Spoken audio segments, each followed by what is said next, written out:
Hi booktube, welcome to Jackie's Literary Corner. I am Jackie and I'm going to do my October wrap up. Now I know I've started the whole 2-month bi-monthly wrap ups, but because I went back to that in the middle of the year, so it's not even, and it would mean that I would have to do 3 months, which not that anything's wrong with that, it's just there would be a lot of books. And so I wanted to make November and December together and then and so that means October has to be by itself. And also, I'm already thinking about doing something new for next year. But like what I'm thinking about, maybe starting at the end of this year, like in December. Still do November and December together, and this might just be basically what I tried to do before, which is the quarterly wrap ups. But instead of quarterly wrap ups, thinking about doing seasonal wrap ups. And I did not realize that autumn doesn't end. Going by the equinox, autumn does not end, or the meteorological, or the I can't remember the other word when I looked it up, but ends December 21st. I thought it ended in November 20th or 21st, but no, it actually ends in December 21st this year. So autumn doesn't officially end until that date. So, but maybe, like I said, do a, which is why I think would make practical sense to start it on that date. Have it from that date to, next spring. If I'm gonna do, I am definitely leaning towards this, so I'll do it. And I'll do like a winter TBR, and I will try to discipline myself to not pick over like 20 to 30 books. Like try to limit myself to like 10 or 15 or something. But anyway, this is my wrap up for October. Okay, so I'm gonna first do the Kindle books, and then I will do the four physical books that I have. Okay, so the first book, which is going to be really hard to talk about.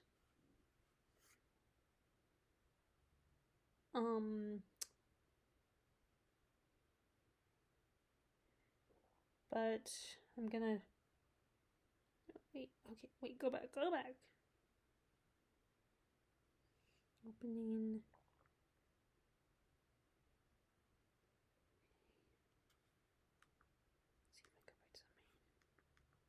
Let me see. Can I?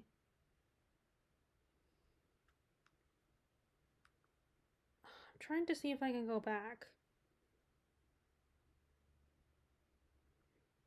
Okay, so I'm just gonna do it this way.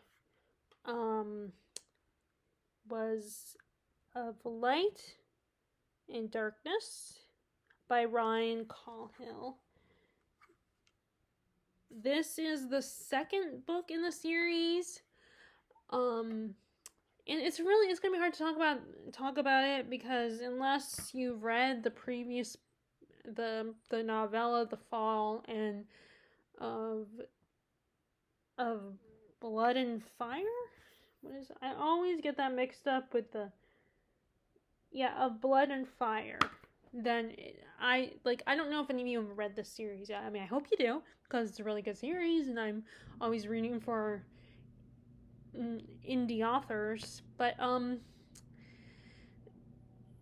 so this is Blood and Fire is basically about one of those this. So there was this in the prequel book. You find out that the people ruling, that there was this guy Fane Mortan who did not like how the ruling class was running the kingdom or the empire, whatever. and he decided to start a rebellion and get rid of them, wipe them all out. He destroyed all the dragon eggs because he was people who ruled this world via dragons. And so the first of Blood and Fire starts out where after Vayne Mortan has taken over and created his own empire, and all the dragons and the dragon's eggs have been wiped out, and the remaining dragon riders, the Dralaid, as they call themselves, are all gone, or they have, they're trying to live out their lives the best they can, mourning the loss of their dragons. So you have these farm boys, Callan, Rist, and Dan. And one day while they're, buying goods for for Callan's dad in another town over, they get caught in the middle of a fight between the Empire's soldiers and some of the rebels. Not realizing who they are, these kids get, caught up in this fight and everything. And they actually help the rebels fight these soldiers off. And they end up going with, and then they find out. And then because they got involved in this, now their families are being put in danger. So Dan, Rist, and Callan decide, they're like, we have to go back. We have to protect our village. And the village is getting attacked. And their families are killed and threatened and everything. And they're kind of forced to flee because then they might end up dead as well. And so Callan, when he's traveling with them, the Dralaid are carrying, the rebels are carrying this egg, this stone. And it turns out that Callan has a connection to the stone, and the stone opens up, cracks for him, and it turns out it's a dragon egg, and he forms a bond with the dragon, and it turns out he is the most recent Dralaid that in a long time. And so the Empire, somehow they find out, and Callan has to go on the run and get to a safe city where other rebels are hiding, so they can let them know, and they will be prepared for war. They can prepare for war. So there's another plot of that his sister Ella, she and her boyfriend run away from home so they can get married and live happily ever after. But along the way, her fiance, while they're gets killed. So Ella's on her own, still grieving the loss of her fiance. And then, meanwhile, you have one of Dan's friends, when in an encounter with some of the creatures that work for the Empire, they try to take him. But it turns out he showed signs of magic. That he might have magic, that he himself might be a magic user, a magician of sorts. And he gets kidnapped and taken to the world where the magic users dwell. And meanwhile, Dan and Callan are with the rebels and trying to talk to the dwarves, who are also kind of caught in the middle of this war, and get them to form an alliance. And some of the dwarves are, of course, hesitant because of the consequences of what happened before, and they don't want to get mixed up in all this. But they have to persuade them to join them in the battle. They don't trust Callan because they don't know him, and he's also human. So it has its similarities to other stories like this, but it also has its differences, and also looks at, there's at one point where, they kind of talk, Callan thinks he's the chosen one, and turns out he's told that, no, you're not. There isn't some chosen one. So it kind of turns things around with that kind of story, with the whole trope of the chosen one, and the characters are very complex and interesting. But I can't really, I and it was just like this, and the second novel was really really fun and just exciting, and the characters, the three young boys have been separated, and I feel like it's setting us up for Ryan Cahill is setting up so that Rist and Callan are on separate sides of the war, because I think the sorcerers or wizards or whatever, they are working for the Empire. And the book kind of looks at that the rebels aren't necessarily, they're not 100% good guys, that they've done things that have caused problems for other people. Like, Callan, his family has suffered the consequences of him getting mixed up in this. And some people have him, and someone tries to convince Callan that, one of the people that works for the Empire tries to convince Callan that, these guys are not that great. They are, you see us as the villains, but maybe they're the true villains. Like, tries to convince him to join the Empire side. And it kind of looks at how there's a lot of shades of gray, that just because we're rooting for the rebels does not mean they're like perfect saintly people, It's not a black and white situation. I also like that his bond with his dragon has gotten stronger, and that connection makes me think a little bit of, I think it's the Wit from the Farseer trilogy, which is where you form a bond with people that have the ability to form bonds and communicate with animals, and that they didn't trust in that world. They feared the Wit because you become more beast than man, and you become dangerous. And I think it's like this because there's, where he could become more one with the dragon and give into his emotions, and that could be potentially dangerous. And then I like stories with school settings and characters have to pass a dangerous test. And actually, the one I'm currently reading, The Harrowing Gwynd, also has a character having to pass a test to join a secret society. He doesn't know, he has to remind himself it's not real, it's just an illusion, and it could be dangerous, and if he doesn't pass the test, he could get killed. And I always find those really interesting. I mean, I would not want to take those tests, but it's fun to read about. And again, another that kind of goes with the whole shades of gray thing, where we have Dan is very worried about Callan because they get separated. And, you have these elves. This story does include elves, that more like Tolkien's elves, where they also love Callan and want to find him and everything, but for Dan, it's more personal. He sees Callan as like a brother. He loves him like a brother, and so it adds some tension between him and the other characters. Because it's not that they don't care about Callan, but they care about him on a different level. He is their savior. They admire him and respect him, and maybe they have gotten to know him, and he is a friend to them, but he's not as close to them as he is with Dan. Dan and him are like blood brothers. They grow up together. They know each other inside and out. So that whole scene between Dan and these elves is very interesting too. Less battle scenes in this one. There is some torture at one point in the story. There is a torture scene.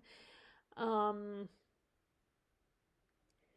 it's been a really enjoyable series. So far, the only complaint I've had is that The Fall did not need to be a separate novel because it felt too short to be its own novella. Even if it was a novel, it still felt way too short.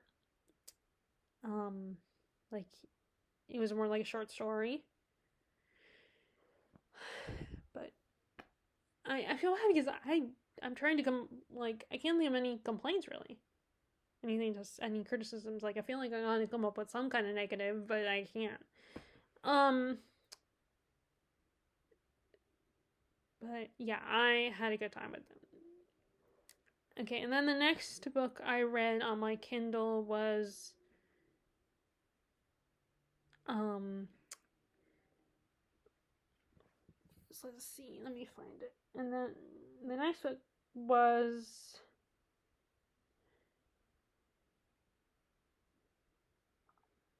where is it? Okay.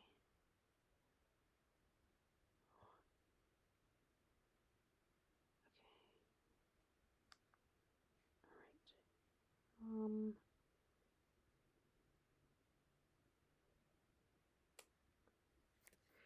Was Horseman? You can see it. This was a Sleepy Hollow story. It's not technically a retelling because it's about the grandchild of Brom and Katrina. So it falls a little more, it's more close to the original tale. And so we have our main character / narrator is Ben. He's their grandchild. Katrina and Brom are in their 50s, so they're grandparents. Their child, Ben's parents were killed at some point. Like, Ben's dad got killed, and then Ben's mom was really sick and died. So Katrina and Brom raised Ben, and Ben loves their grandfather, very close, worships him, and thinks he's the best thing ever, and sees him as, oh, I gotta be strong like Brom, I gotta be brave like Brom, I can't show fear. Meanwhile, Ben's relationship with Katrina is more antagonistic, and the reason that is because Ben is transgender. That's why I say there and they. Because Ben was physically born a girl, but emotionally, Ben sees themselves as a boy. Inside, they feel they were meant to be a boy, but they have the physical attributes of a girl. So Katrina's like, no, you're a girl, you need to act like a lady, wear pretty dresses, and always stay nice and clean, you need to stay in the house, you shouldn't be running around in the woods.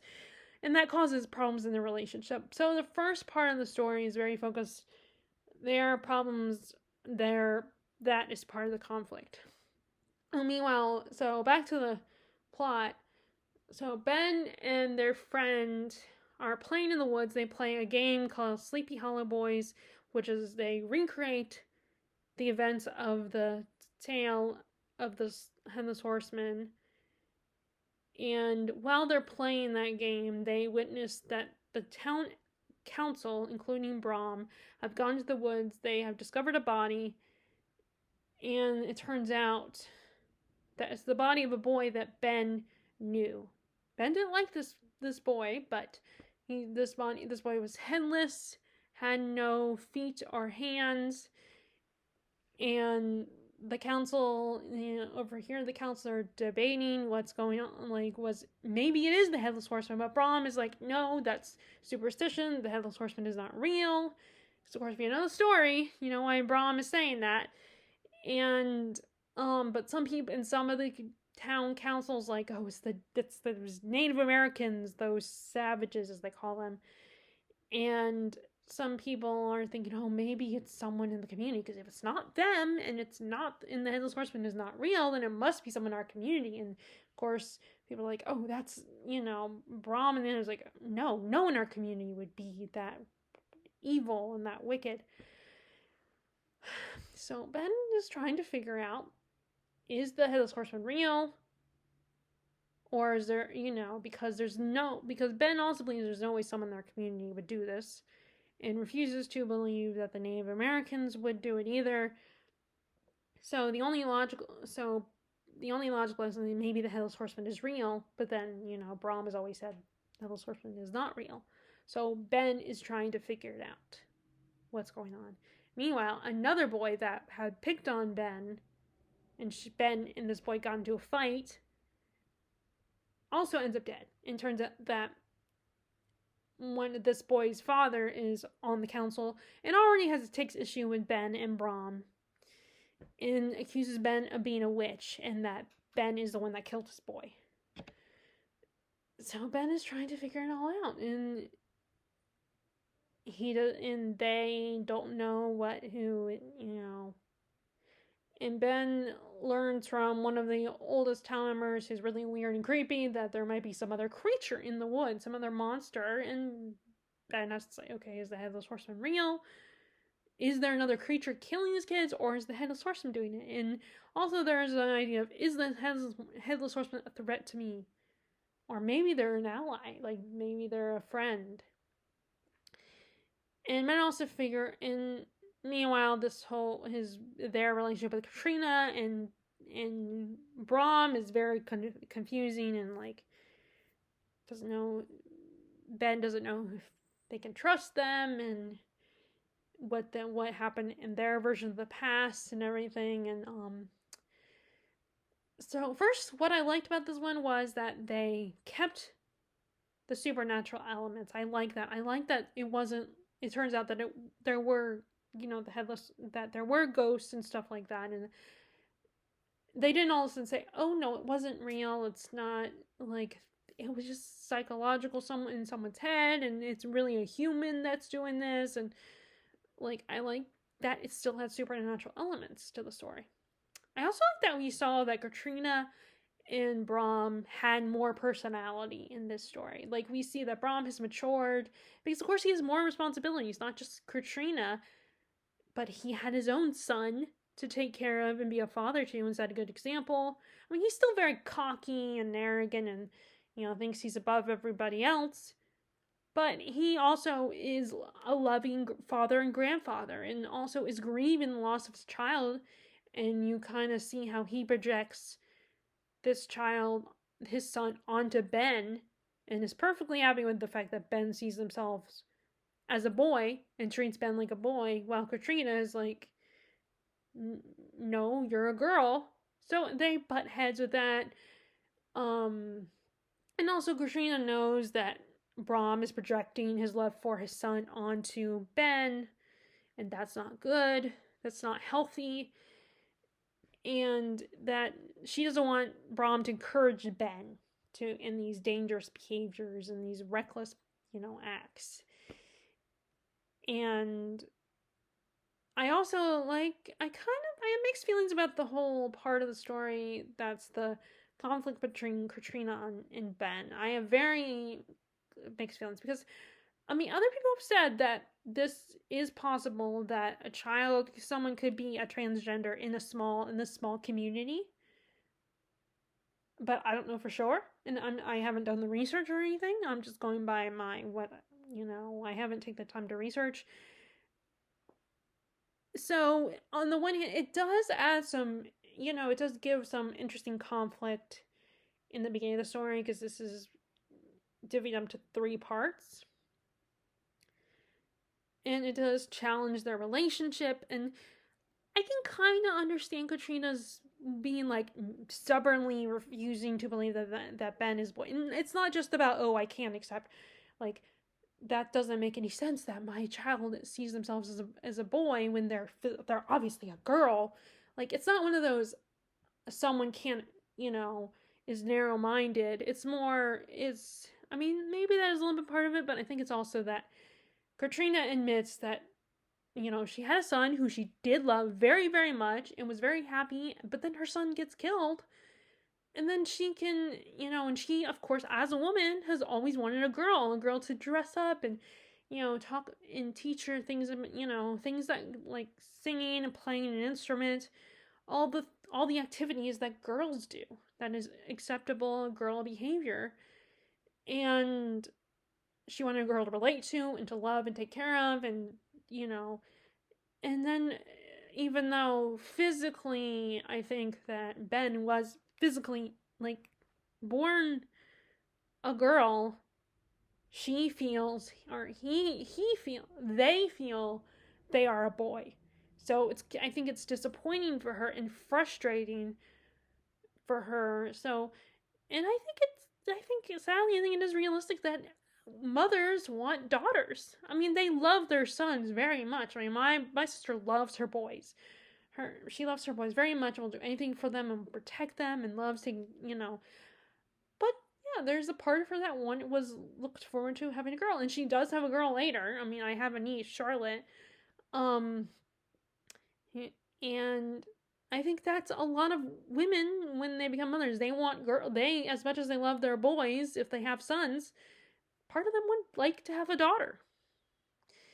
So I think it's realistic that Katrina, part of her reason, but I think she does take it too far and is a little too hard on Ben, and is a little too she's very frustrating,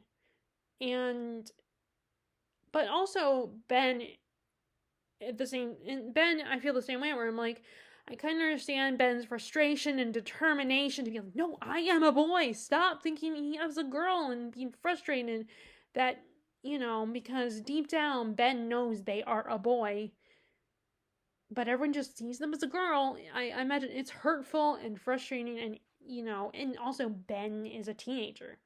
I think Ben is 14. Although Ben acts like one of the things I don't like is that Ben acts very young, like younger than 12, younger than 14. I mean, I have been 14 a long time, and of course I'm a girl through and through, and I do think girls and boys behave differently. But I don't know, Ben just, one of the things that annoyed me is how Ben is a little too immature for my liking. I know Ben is 14, so Ben is still very young and is a teenager, but I don't know, I think Ben behaves even younger than that. And Ben had this know-it-all, I know what's best in you, I have to do this, I'm the only one who can do this kind of attitude, and that frustrated me, that annoyed me, because I don't like it, people that are like that think, but granted, maybe it's realistic. Because a lot of kids have that attitude of, oh, I'm so mature, I know what I'm doing. Adults can't handle this. Only I can. I think there could potentially be kids that act like that. So maybe it is good character. It's just a character that I don't love.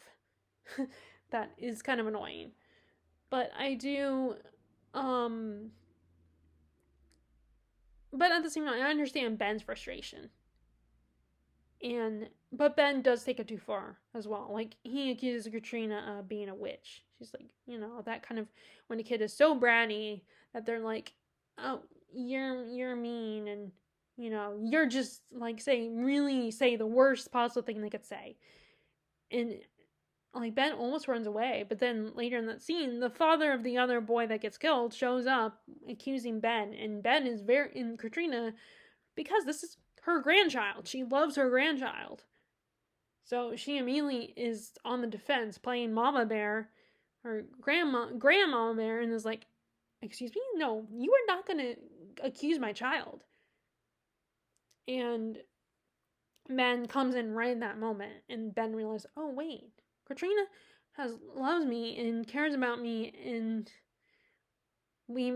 she may not understand me, but she is there for, and that's when they have their reconciliation at the end of part 1. But it's, the other thing is, on the one hand, I appreciate the representation. Like I said earlier, I don't know if this would have been normal back then. I mean, there are some people say that, oh, this could have happened back then, but there are other people that aren't so sure, because it is a small Dutch community that comes off as very conservative and very religious. So who knows? I mean, they might have existed and just not been as open about it, but I don't know. I mean, if anyone knows for sure if this could have potentially have occurred, maybe you can let me know in the comments, because I don't know. But I do appreciate, I think it is important to have representation, because these people do exist. People that are transgender, and they feel outcast and ostracized by society.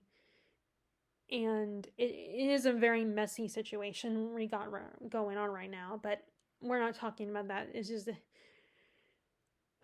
but anyway, but at the same time, it did get kind of annoying that, Ben, there were times when Ben was just felt a little too like, I get that the Ben was talking back to these people, these adult characters are mean and accusing Ben of witchcraft, and they are horrible, selfish people. They need consequences for their actions.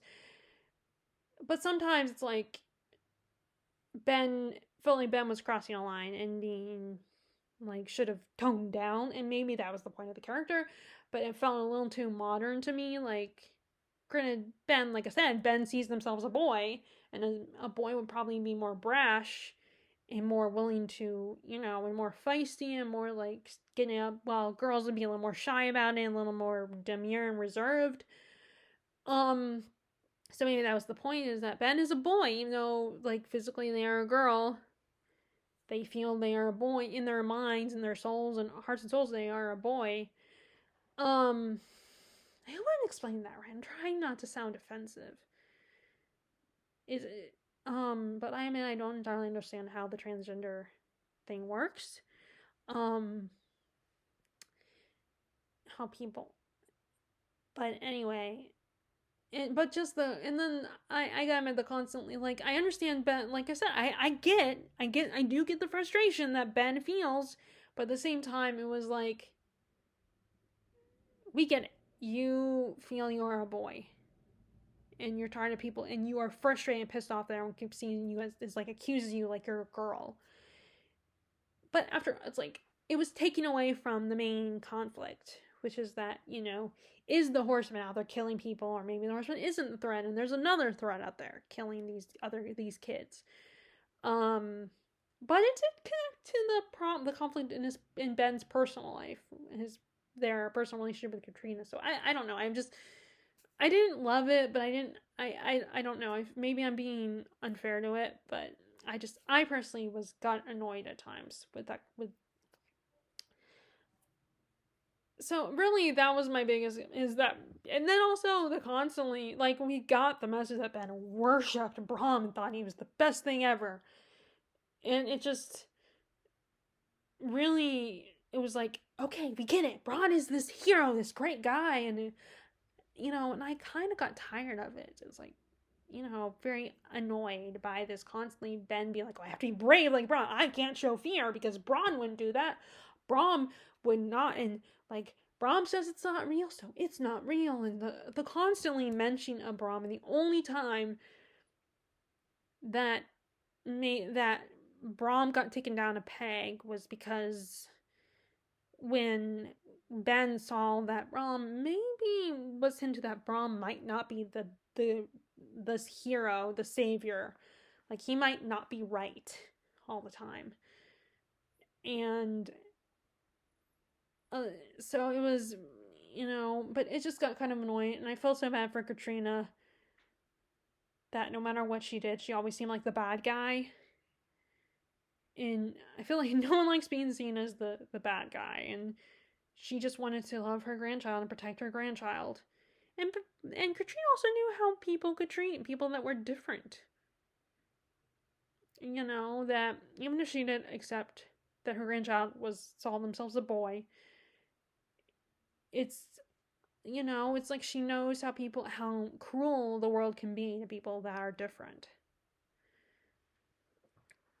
And she took care of and nurtured Ben, and just as much as Brom did.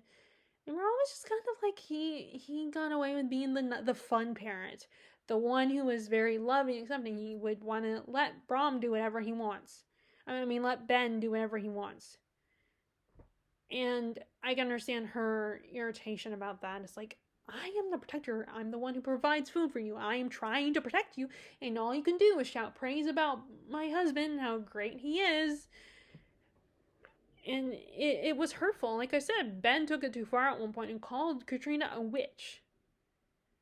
And they were always fighting, and after a while, it was like, it kind of was like, okay, we get it. Like I said, I also like that we kept the supernatural elements. There was a couple other supernatural, like they introduced a hint of other creatures in the woods. And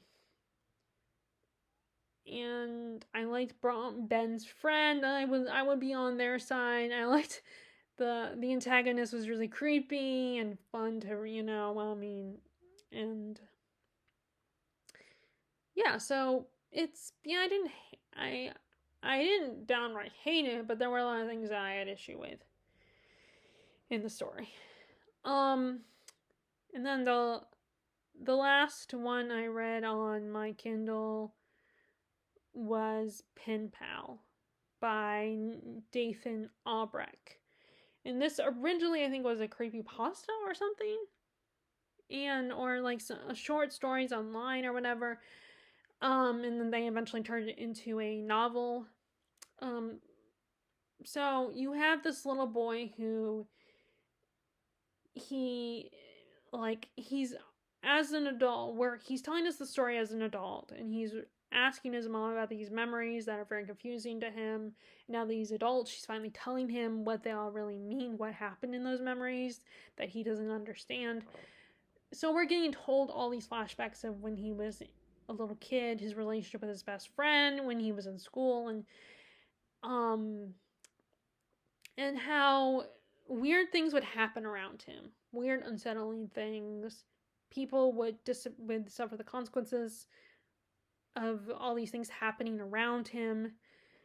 So it's a very creepy story. Like, not necessarily a lot of scary stuff really up in your face happening, but more like weird things. Like, you keep thinking something's gonna happen to this kid, that there's danger around every corner, but nothing really happens necessarily.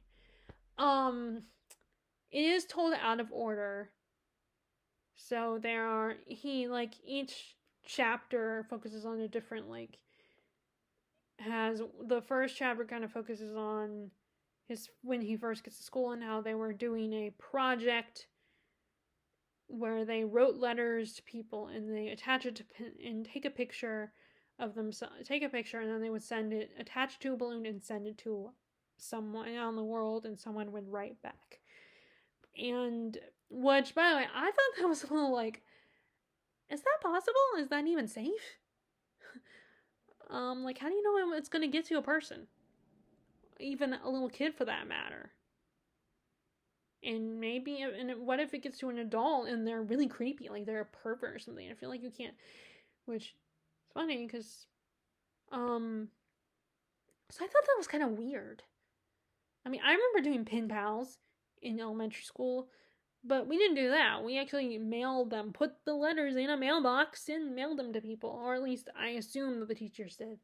So that was really weird. And there are so many moments throughout these different vignettes I remember that were like, what's going on, and you just wondering something was going to happen, and then the whole time I was just anticipating something would happen, like someone would jump. And then there's a weird thing that is, instead of getting a normal response from another kid or something, he just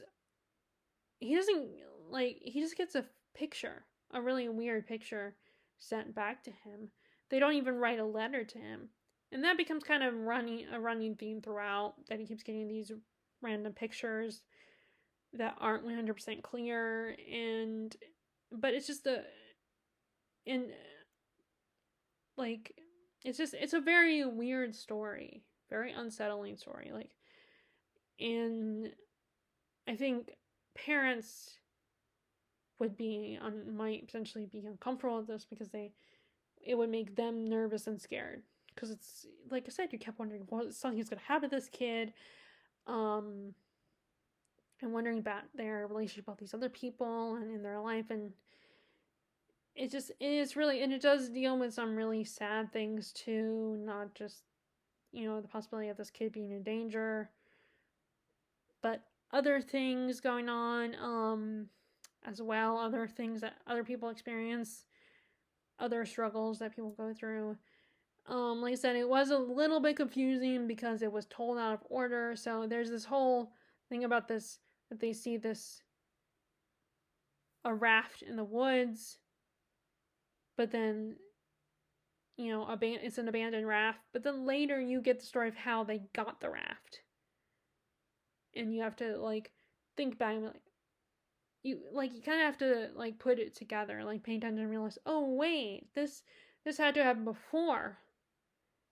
And I can understand where you might get it mixed up and not understand and not realize that, oh wait, this had to happen before.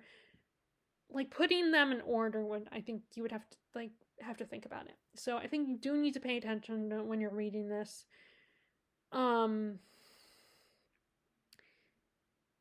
And it's also kind of there are sad aspects, like, you know, grief and depression, and like there's, you know, one character that got me that had Alzheimer's, and that really got me going. That was hard for me to read.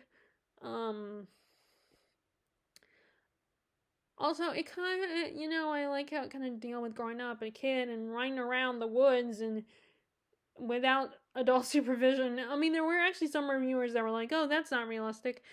And I actually don't know. Because, I mean, my dad growing up I think he was often running around the woods by himself with his friends and everything. I mean, it's how a lot of dangerous things would happen to him. Or how his older brother got into trouble. So I don't know. It might be, depending on the time period, I think it could be realistic that kids would be running around, especially if you're a single parent. Like, my grandmother wasn't a single parent, but it probably felt like it because my grandfather was in the military.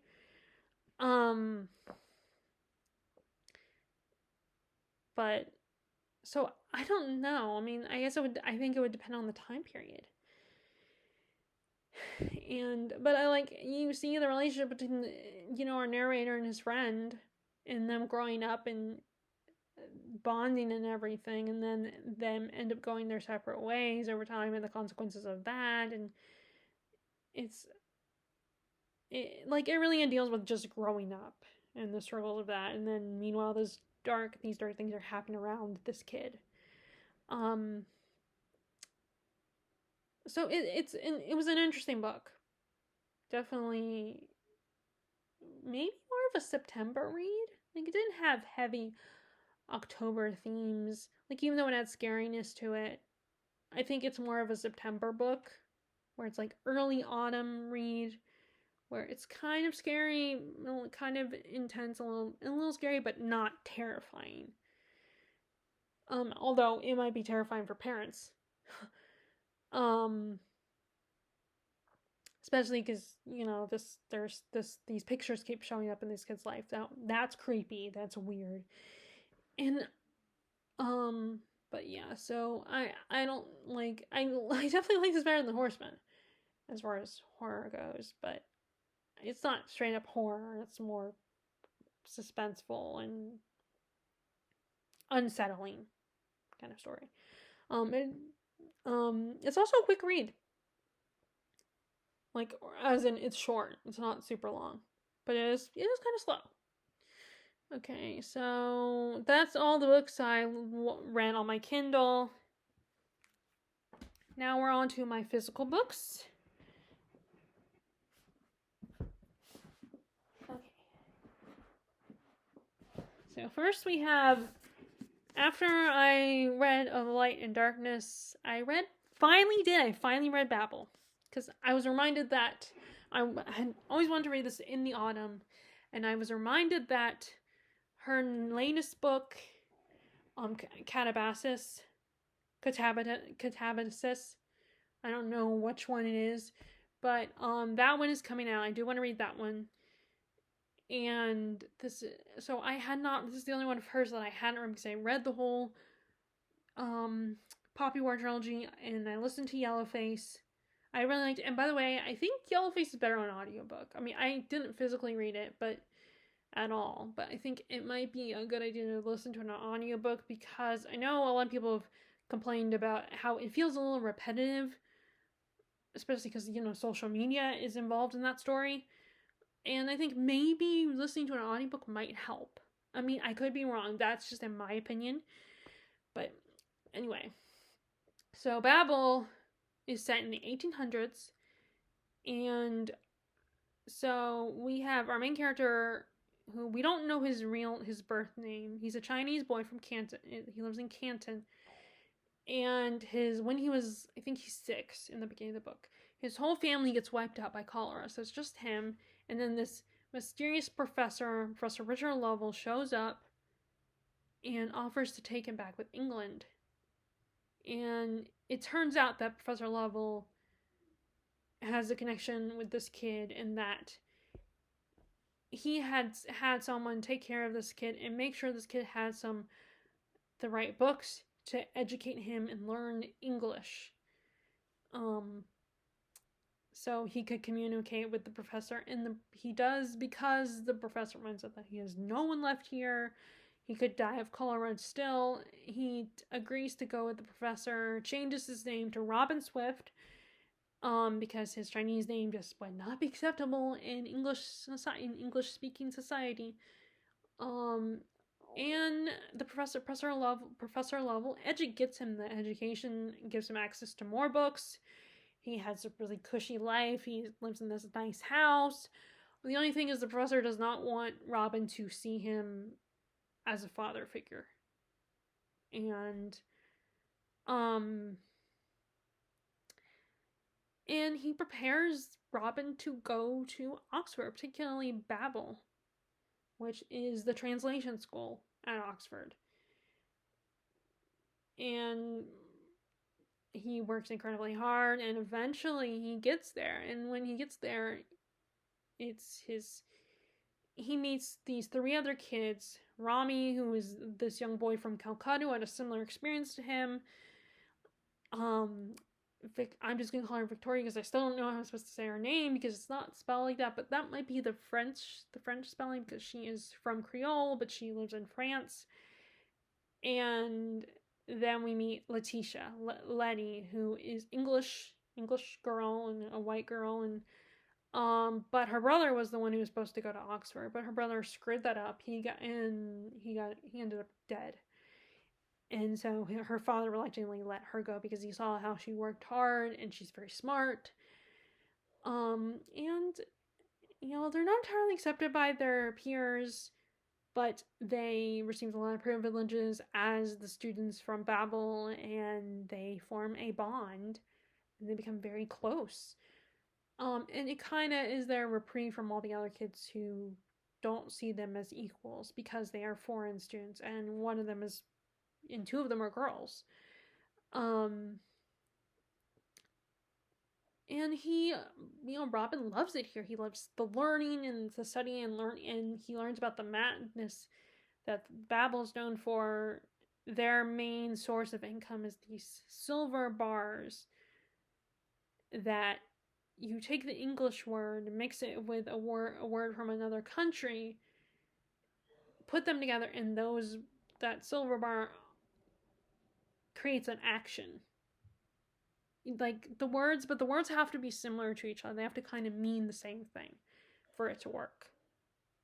And that's kind of the magic system in this world. And I don't know if that makes any sense, if I'm explaining it right or not, but and everything is going great so far. He loves learning. He's prepared to learn, but eventually gets to the point where he can work in the silver department. He loves the learning. He's having fun with his friends. But there are cracks in it. Like I said, Victoria and Rami and Robin are not accepted by society. Robin and Victoria can blend in, but Robin can blend in, but Victoria and Rami can't. Victoria is black, and Rami is Indian, and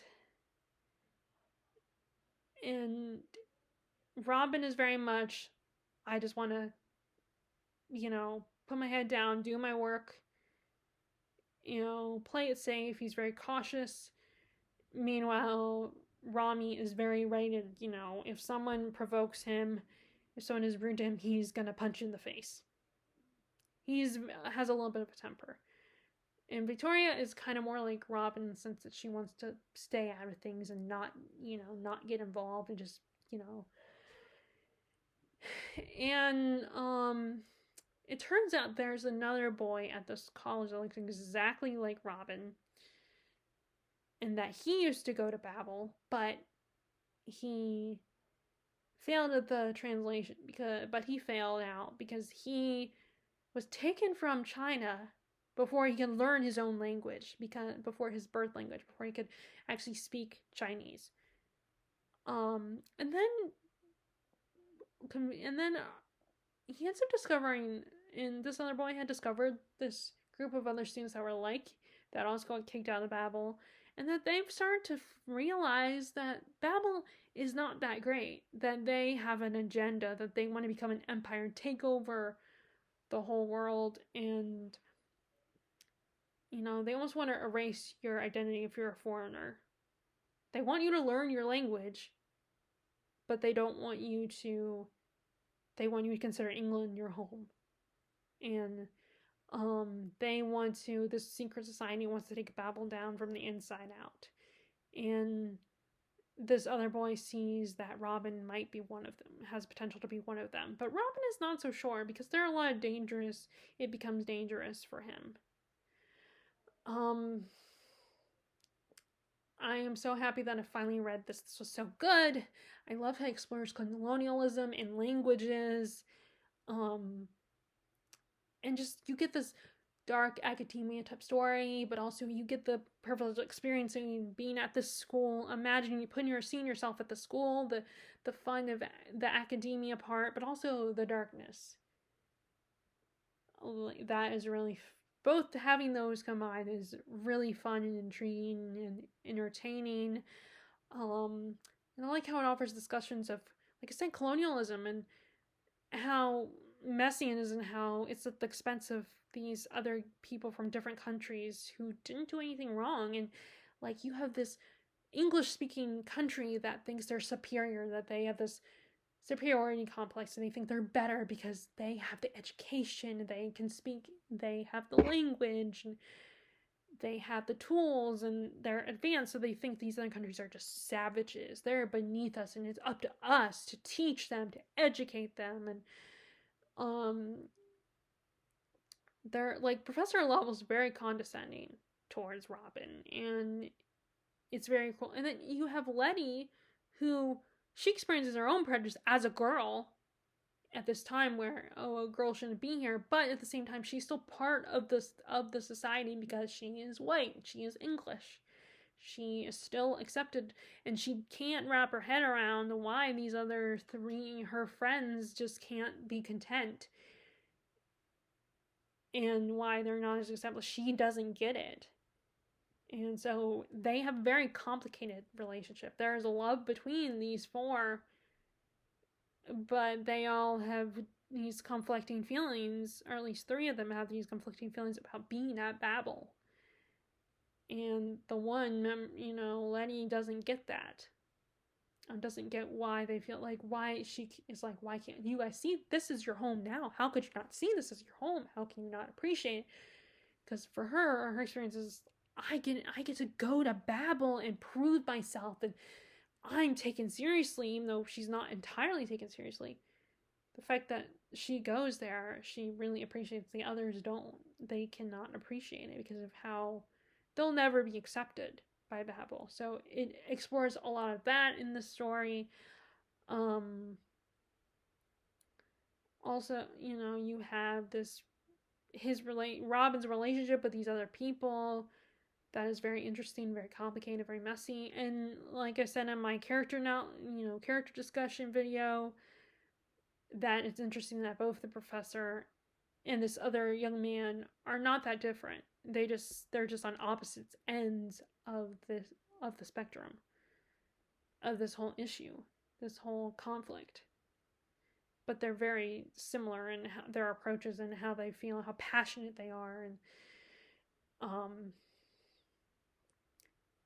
but there are so many great moments that really challenge the status quo in the story and just really make you think about things and question things. And there are some people that say it is a bit heavy-handed, but if it's heavy-handed, I don't mind.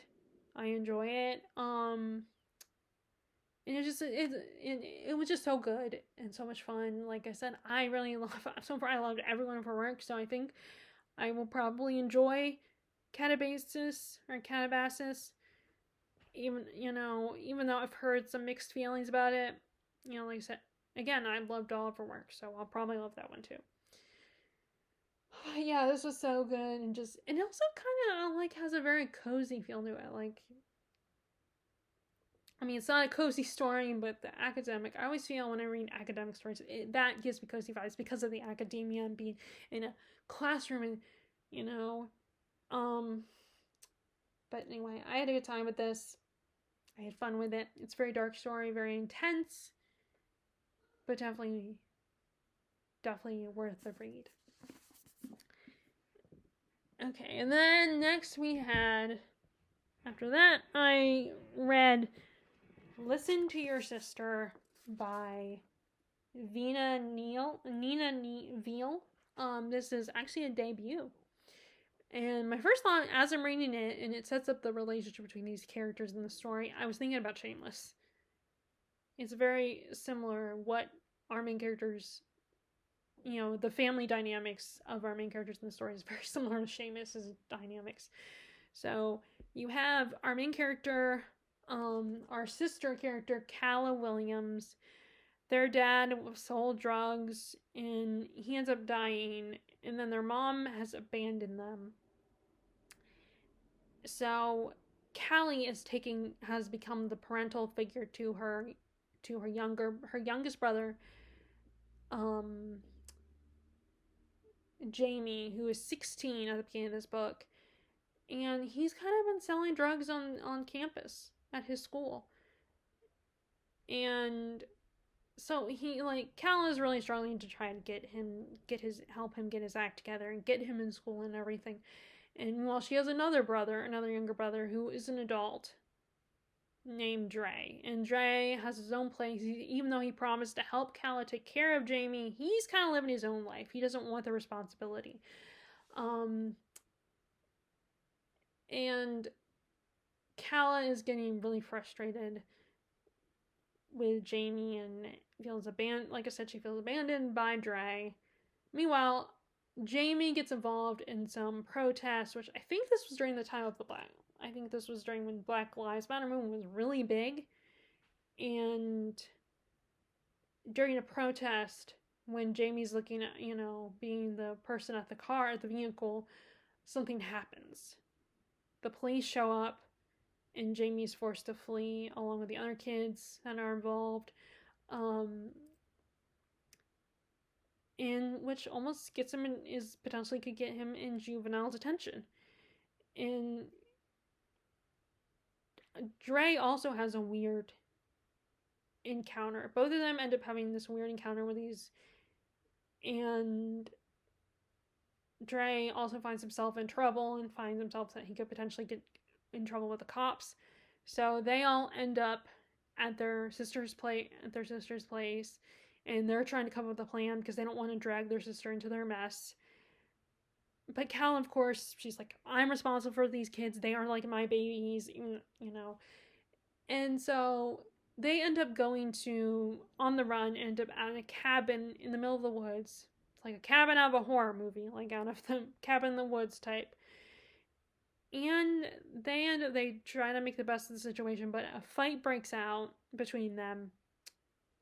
And finally, Cal's had enough. She has snapped. She kicks her brothers out. They decide, okay, well, then we're gonna go somewhere else. We don't need Calla. It's best if she stays separate from us anyway. And Calla's pretty pissed off. Now, it turns out that Calla has been having all these nightmares about her brothers. Things happening to her brothers. And she's always constantly worried about them and trying to warn them, but they don't take it seriously. They think she's being annoying. And when they separate, they end up in her nightmares come alive. And it turns out they are doppelgangers of Calla. They are different people from different versions of her life where she's had to make sacrifices. And she's become very angry and bitter, and these doppelgangers are done protecting her brothers. And they're hunting them down, and Jamie and Dre have to face these other Callas. And Calla realizes what's going on is to help him fight her doppelgangers. This was not what I expected. I was expecting something else. I mean, I don't know specifically, but when they mentioned the cabin in the woods type setting, I was expecting something a little different. But it was so much better than that because it was really dealing with the family dynamics of these siblings and their bond, how they deal with each other, and how if you don't communicate with each other and really talk about it in a healthy way, then this is, things like not exactly this. Like, I don't think people literally can create doppelgangers of themselves, but that punish your siblings when they're being annoying, but just the consequences of not dealing with the relationship dynamics, especially after trauma and losing your parents, being abandoned by your parents. If, like, it's symbolic for the consequences of that, of not dealing with that, not really talking about it. And of course, because it is a Black family, there is a lot of discussion about the Black experience and Black culture, and how different it is for them versus the Black community, a Black family versus a white family. There's even a joke about a character showing up to check on them and be like, I don't want to seem like the white savior here, but I just want to make sure you guys are cool and want to help you guys. And it's just like Calla, I guess I love Calla. She's so funny, and this is actually a really funny book. Like, a lot of banter between the siblings that's really great and really funny. A lot in references to movies and pop culture and stuff, sprinkled throughout the book. And I really like Calla. She's tough. She's sassy. She doesn't take any crap from anybody. But she loves her siblings and will do anything to protect them. Even if they try to push her away, she pushes back. But she's also kind of caught between, like, how she had to give up her childhood, her youth, and having fun to be a mom to her brother. And how you have that one brother, who's like, I don't want this responsibility. It's too much. I want to live my own life, and making this selfish decision to walk away. And he even, and that comes up, that issue of, you chose to walk away. You told me I should take care of Jamie, and then you promised to help me out, but then you walked away. You abandoned us. That becomes an important point in the story. I really kind of enjoyed seeing all the different doppelgangers of Callan, how scary they were at times, and how funny they were at times. And some of the humor, a lot of the humor comes from their encounters with these doppelgangers. Even though it's scary also, it's all, just the, like, very, like, banter between them and the doppelgangers was really funny. And, like, they also make references to horror films and, like, creepy aspects of horror films. Like, there's the creepy doll that they see at the cabin. And it's just, it was so much fun and so, like, entertaining. And I like how it dealt with sibling relationships and how different people react to them. And like I said at the beginning, it made me think of Shameless, because the family dynamics are similar to Shameless. I mean, there's more kids in the show Shameless, but it also was a similar dynamics where you have the parents are deadbeats. They've abandoned their kids. They don't take their responsibility. I mean, the dad in Shameless sticks around, but he also is always drugged out and, drinking and all that, and he's not really there. Like, he's physically present, but he's constantly gone or not unconscious, blames his being like, you let me down, you owe me, I'm your parent, and he's terrible. While you have the older sister is forced to take care of her younger siblings and take on that responsibility, but eventually she snaps later on in the series where she can't do it anymore. And, like, Dre reminds me of Lip from the show, the oldest brother. He's the second oldest child.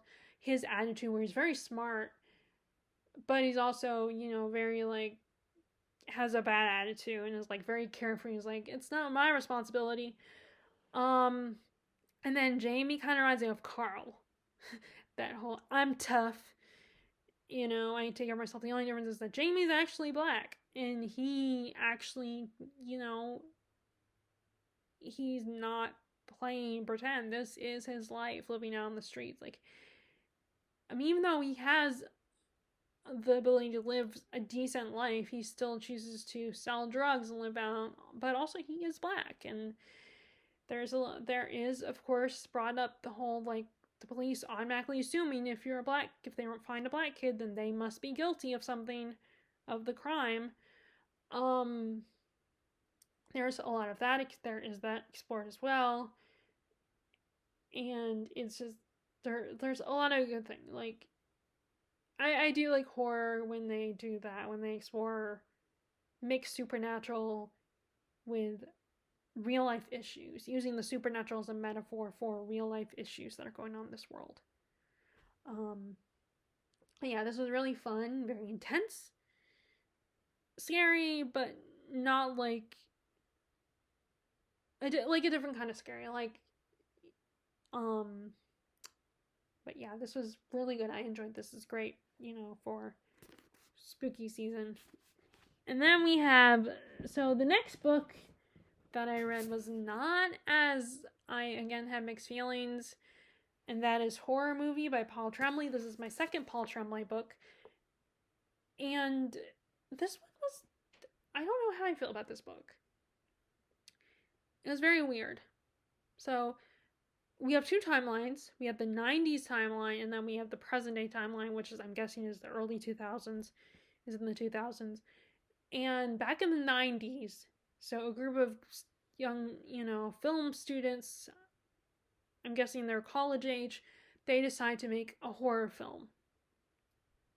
And they hire one of their friends they ask one of their friends to be involved in it. He is playing the character of the thin kid. And in the film, they're exploring getting bullied and and making monsters, and it kind of has a slasher film type scenario.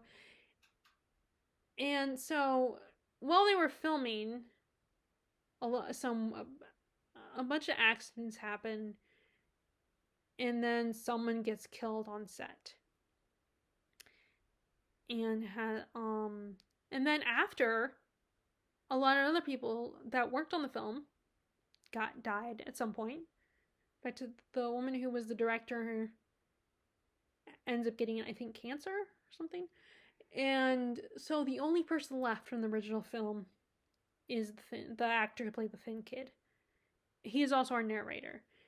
And in the second timeline, he is approached by Hollywood where they want to remake the movie that him and his friends made. Now, this movie had developed a cult following because the original director, they ended up not putting out the whole film, but she had leaked some scenes throughout it on YouTube, and everyone became obsessed with those. And because someone died on the set, and then other people died after, people have developed a theory that the film, it's a cursed film, it's a cursed movie.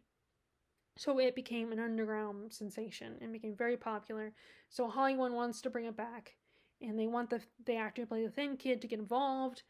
They ask him to do an audiobook for his experience, and then maybe if it gets popular, to make it into an actual physical book. And they want him involved in reprising his role, but not entirely. Like, they hire another kid to play his character as well. And he's telling us about that experience. He's telling us about the experience of before, when they were making the film originally, and then trying to prepare to make it again for the second time. And it just gets very weird. Because, first of all, I was confused. I gotta admit, I hope this doesn't come off as a spoiler, but I was very confused. All I'm gonna say is, I'm trying not to make it a spoiler here, but I was confused with the ending. I didn't understand what was going on, and maybe I would appreciate this more if I could actually see it on screen, if they adapted it.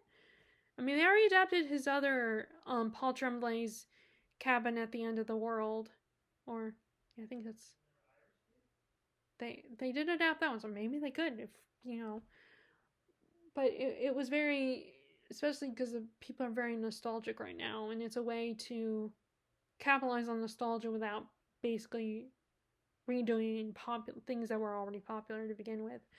um I did like the 90s nostalgia, and I think a lot of people that like slasher movies might appreciate the whole seeing the making of one, because in a way it was like a slasher movie that they had the film. um it was also kind of cool to see the script. Like, we throughout, when we do the flashbacks, we get bits and pieces of the script, and it kind of explains what's going on in the scene, and having the dialogue and everything. That was the idea of that was kind of cool. The execution was a little weird, because even though I like the idea of seeing the script, it was the way that the script writer would explain exactly how they expected the audience to react, what they in this whole idea of, oh, I know how you are going to react like this, and you're going to respond like this. And like, there's a whole scene that comes up during the climax where they're explaining how, like, there's going to be a moment where you're just going to be on this door for 5 minutes, or an empty space, and you're not going to know what's going to happen. Is the monster going to come out, and is it going to, like what's going to happen in that scene? And it's 5 minutes, and it seems much longer because the script spends so much time, several pages, explaining to you what is going on and how they expect the audience to react. Some of you are going to be annoyed by this and leave the theater, or you're going to be like, what's going on? This is so weird. And it just gave vibes of, aren't I clever? I know exactly how you're going to think. And it was kind of annoying. I mean, maybe these characters are supposed to, because the three main characters, our narrator, and then the two girls that are making the film, were very pretentious and very, like, entitled, and very much, oh, I'm just misunderstood.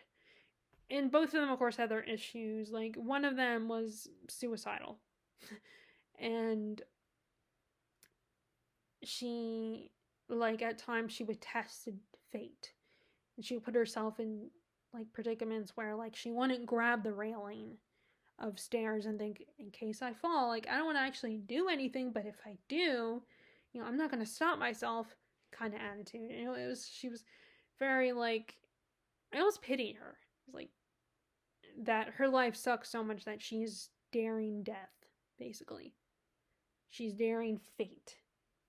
But even our narrator trying to act like he was better, and, oh, I'm not like that he would kind of be an asshole. Like, there's, like, one of the things I did like was how we got the convention scene a little bit, like a couple scenes where a convention from the perspective of the people that are bringing their boats, the actors and stuff. Like, we got that whole side of things, which is really cool as someone who's been to conventions and everything. And that, seeing that side of things, was that I loved those scenes. But at the same time, like, you have this one person who challenges our narrators, like, I don't believe you really did this. I think it's fake. And so our narrator's, like, decides to humiliate this kid, and was like, see? And, proves to him that this is actually real, like, shows evidence that it's real. And I think he took it a little too far. He's a little too mean about it, and too, like, ha, see? Rubbing in this kid's face, that making this kid look like an idiot. And I don't know, I guess if I were in his position, maybe I can kind of understand, like, it would be tempted, but I don't know, I'm just not I can't be mean to, I don't know, I guess because I'm just a nice person. I try to be a nice person. But I didn't like that. I thought he took it too far and didn't really appreciate that. And then it was very odd story, and I think I might appreciate it better if they adapted it. Then maybe I might like it better. But it had some good things. It had some intriguing aspects to it. It was kind of cool to see them negotiating the film and how they're gonna do it, talking about that, and like, there were a lot of really cool elements, but there were also things that were like a little too weird for me. I guess I'm a little picky about my weird fiction. And like I said, I think I would appreciate this more if I could actually see it adapted. So here's hoping that Paul Tremblay gets another adaptation. But anyway, so at least I can say I read it. And this is actually by chance. This was an edition that had those sprayed edges. And in this one, at least, it wasn't just a solid color. It looks like a film strip, which I think that was really cool. Like, I do like it when they do that. Like I know that I've seen an edition of The Exorcist where they have just green here. And I guess that's kind of cool, but then, I don't know, I was thinking about what someone else said about how it's kind of ugly when it's just a solid color on the sprayed edges. Like, what's the point of that? But, like, this one it looks like a film strip. While, but they could have, like, for The Exorcist, I guess they could have done, like, a skull or something, or like try to do a demon face. I don't know, but like I don't know what they could have done. But anyway, so that is Horror Movie by Paul Tremblay. So the last physical book was another one that I kept saying I was going to read, and this was one that it has not come to the U.S. The author does not have a U.S. publication, so I had to get this online. And that is Katie Lumsden's The Trouble with Miss Montgomery Hearst. Katie is a booktuber. Her channel is Books and Things, in case you're interested. And she does talk about, I think I forgot to link it last time when I talked about this book. I'll have to link it this time. I'll have to remember to do that. I might have linked her channel. I don't remember. I'll do it again in this video. So this is a story about I was having a hard time thinking of how I would summarize this. So we have this community, and like any other communities of this time, they're all about marrying off their daughters and sons and the local gossip and going about their day and stuff like that. And one of the residents he's an eligible bachelor and everything, but then they find out that he is going to marry someone outside of their little town. And it turns out this woman is, not only does she live outside their town, but she's also a widower with kids. And this immediately gets everyone's attention. Everyone's talking about it, and everyone's like, has an opinion on this. And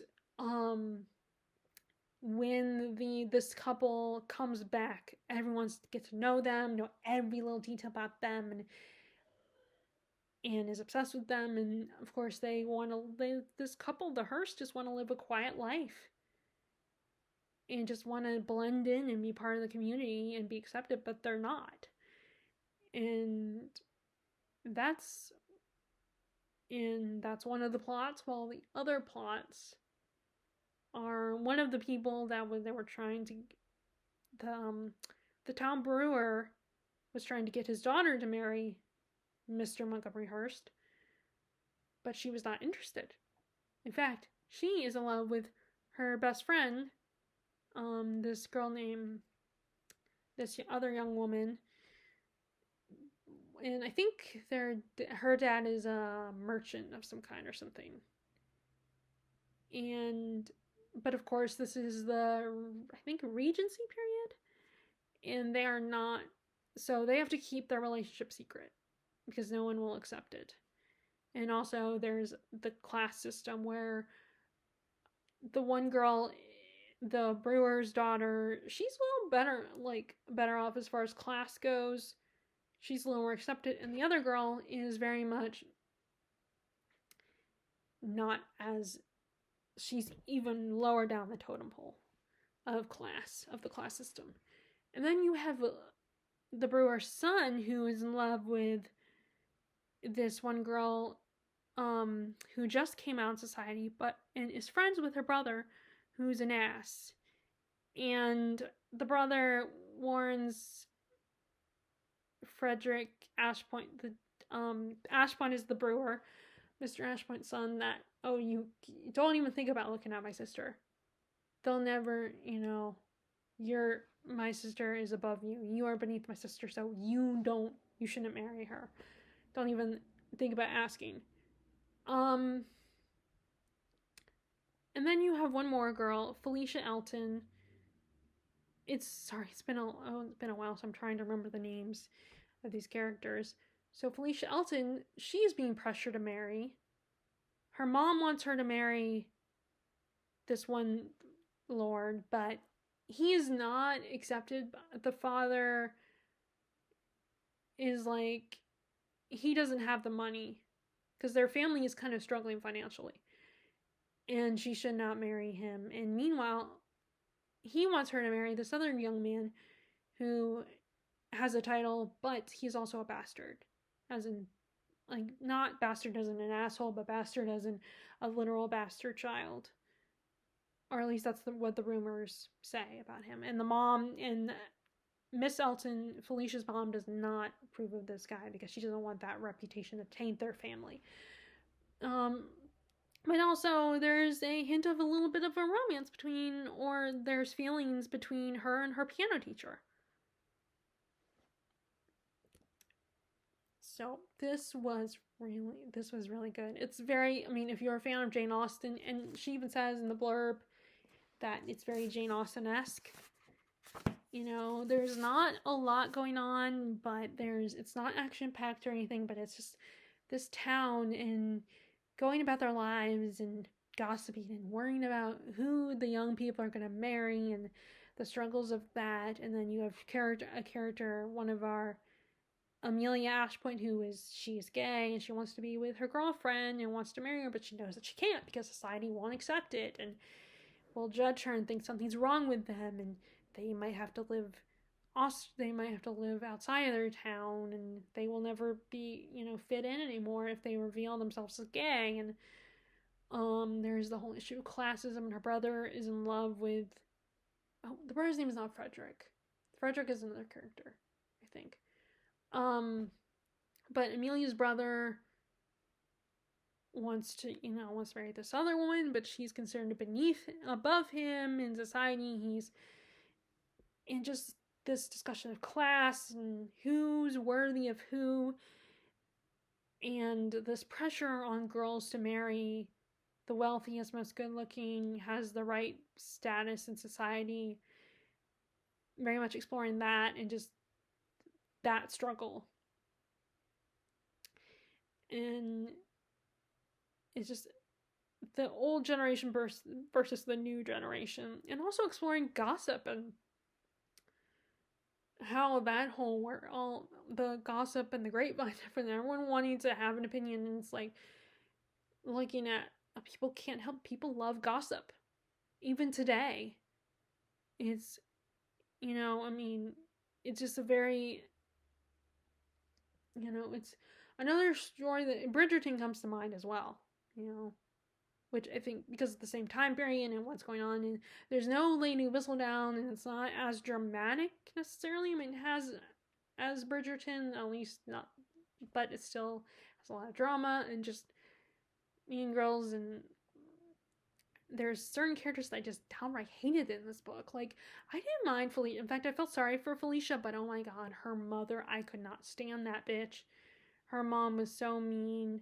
But then this is her society. That's how things were. And like, it was all about status and the social climbing and the importance of that. And then it'd be so much easier if I can remember these characters' names. The one girl that the brewer's son wanted to marry, she is like, she's been, she's bullied by her older brother, who just thinks himself a gentleman and superior, and he's doing the favor of the other guy. And it's like, no. And it's just, it's a good thing we realize gentlemen are more than just their titles. The gentleman, it's who you are as a person. It's your actions that matter. And I don't mean who you are as a person as in, your title and how you look and everything and your status and all that. I mean, like, your personality and how you treat people and, like, are you a good person, basically? Are you a kind person? Do you do what's right? And it's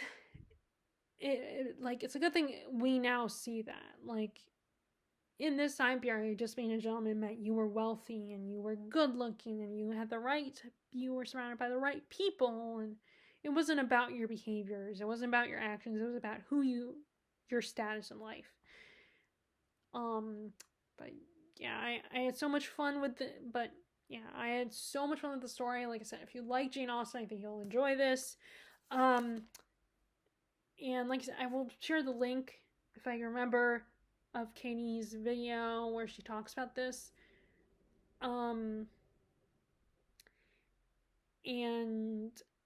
But if you want to buy it, like, you can get off of Amazon, but if you don't want to use Amazon, she does mention bookshop.org. I think that's what it's called. Or no, Blackwell's. Bookshop.org is a different thing, but Blackwell's is a store in England that ships to the US. And she recommends that one if you don't want to resort to Amazon, because I know people take issue with Amazon. And so if you don't want to use it, there is Blackwell's. But anyway, I hope people give this a shot, because I'm hoping at some point she will have a US publisher. Like, her other book had a US publisher, and her The Secrets of Heartwood Hall, and I want this one to get one. I mean, even though now I have it, I ended up buying it. Actually, it was a gift for Christmas, so I really appreciate my friend bought it for me. But I really would love to see it come to the US, so that maybe her next book will also come to the US. But I know the publishing world, I'm not in the publishing world. I have never published a book before, so I know how hard that is for people in other countries to get published in the US. But I really hope her books do get, because I really enjoy this, and I want a lot of other people to check it out. If you can get it on Kindle, maybe you can get it on an ebook. I don't know. But anyway, like I said, if I remember, I will post the link. But that is the last book I completed for October. So that is my October wrap up. So I will see you at the end of December, going into January for wrapping up for November and December. I hope you, if you have any opinions on the books I read, then I feel maybe you can share them if you want to in the comments. And I hope you guys like this video. I hope you've read a lot of good books in October, and I hope currently you're reading some good books as well here in November. And I hope you like it, and I do hope you also like this video, and I will talk to y'all later. All right, bye!